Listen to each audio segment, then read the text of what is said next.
اعوذ باللہ من الشیطان الرجیم بسم اللہ الرحمن الرحیم۔ جزیرہ خضرہ کے زیر عنوان امام علیہ السلام کی توقیعات آپ حضرات کی خدمت میں پیش کی جا رہی ہیں۔ علامہ مجلسی علیہ رحمہ نے بحار الانوار کہ جس کا ترجمہ ہو چکا ہے اس کی 12ویں جلد اور باب نمبر 31 میں یہ توقیعات تحریر فرمائی ہیں، اور ان میں سے پہلی توقیع، ایک جماعت نے ابو الحسن محمد بن احمد بن داؤد قمی سے روایت کی ہے کہ میں نے ایک کلمی نسخہ پایا جو احمد بن ابراہیم نوبختی کے ہاتھ کا لکھا ہوا اور ابو القاسم حسین بن روح کا لکھایا اور املا کرایا ہوا تھا۔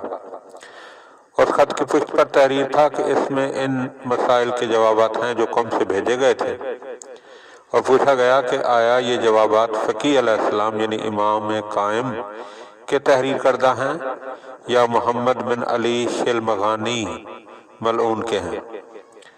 اس دریافت کا سبب یہ ہے کہ لوگ بیان کرتے ہیں کہ شلمغانی ملعون کہتا ہے کہ ان مسائل کے جوابات میں نے تحریر کیے ہیں، تو ان مسائل کے مجموعے کی پشت پر یہ لکھ دیا گیا۔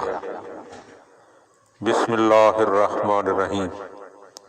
ہم اس رکے اور اس کے مضمون پر مطلع ہوئے، یہ سب ہمارے جواب ہیں۔ اس میں ایک حرف بھی اس مخذول و ضال و مضل راندہ درگاہ الہی اور گمراہ کن کا یعنی شلمغانی کا نہیں ہے، اور اس سے پہلے چند چیزیں احمد بن حلال اور اس کے مانند دیگر لوگوں کے ہاتھوں تم تک پہنچی تھیں، مگر ان سب کا بھی اسلام سے مرتد ہونا ایسا ہی ہے جیسے یہ شلمغانی مرتد ہو گیا۔ ان سب پر اللہ لعنت کرے اور اپنا غضب نازل فرمائے۔